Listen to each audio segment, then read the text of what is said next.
বিদেশের বাড়িতে যখন আসি, যখন দেখি যে ভিয়েতনামের মতো দেশ একসময় এক গরিব কাঙ্গাল দেশ ছিল, আমাদের চেয়ে গরিব ছিল ওরা আরো 10-15 বছর আগে।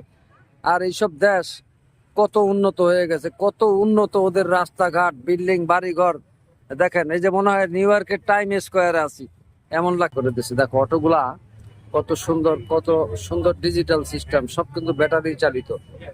ব্যাটারি চালিত মনে হয় যে একেবারে প্রাইভেট কার। এই যে আর একটা অটো আছে এই পাশে, দেখো অটোগুলা আমি একটু দেখাচ্ছি কাছে থেকে, যে ওদের দেশেরও অটো আর আমাদের দেশেরও অটো।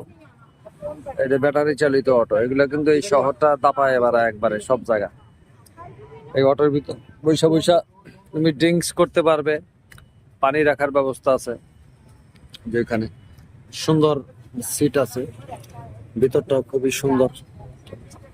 ড্যাশবোর্ডটা দেখো, ড্যাশবোর্ডটা, তারপর ড্রাইভিং সিট, তারপর আগুন নিবানোর ব্যবস্থাও আছে, ওই ওই জিনিসও দিয়ে দিছে।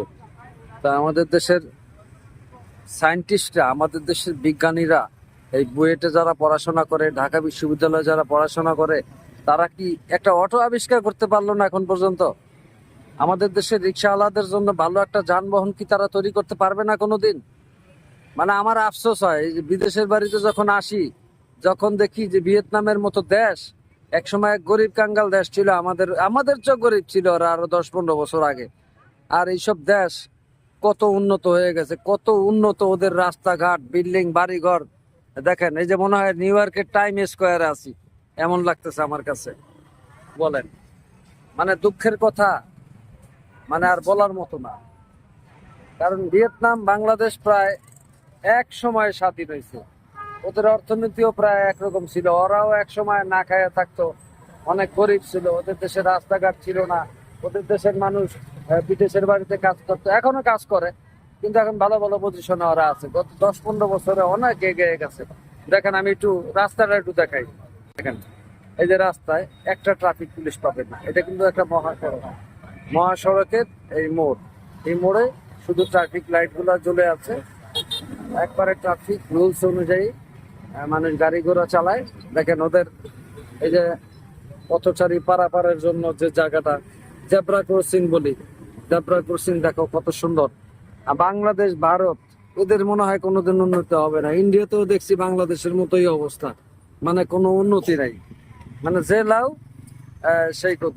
কিন্তু এদেশ অনেক আগায় গেছে, অনেক অনেক আগায় গেছে। এদের রাস্তাঘাট, বাড়ি ঘর, বিল্ডিং, গাড়ি ঘোড়া যেদিকে যাবে মানে একটা পরিষ্কার পরিচ্ছন্নতার একটা ভাব আছে। দেখো এই যে এইগুলা দেখা, এই যে দেখো ডাবের দোকান, আমরা একটা ডাব খাইলাম, ডাবটাকে ওরা কত সুন্দর করে পরিষ্কার পরিচ্ছন্ন করে দেয়। এমন এই রাস্তার পাশে এভাবে ভিয়েতনামে বসে খাওয়া যায়। দেখো ডাবটাকে কিভাবে চলছে ওরা, কি বলবো, দেখো কত সুন্দর করে ওরা এটাকে চুলে এইভাবে দিছে। এগুলো আসলে বলার কারণটা হচ্ছে যে আমাদের দেশ আসলে কবে হবে এরকম উন্নত। দেখো এই যে ফরেনার পর্যটকরা, মানে এদের জন্য হাঁটাই যায় না রাস্তা দিয়ে, এমন অবস্থা।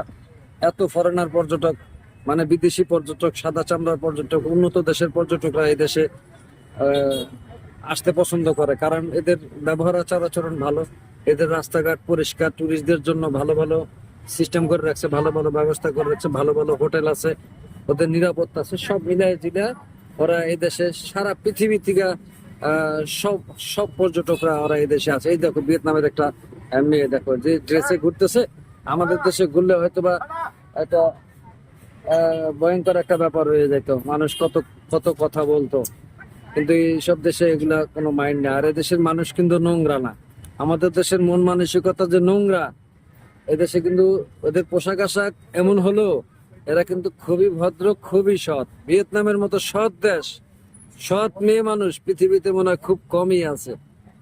ধন্যবাদ সবাইকে।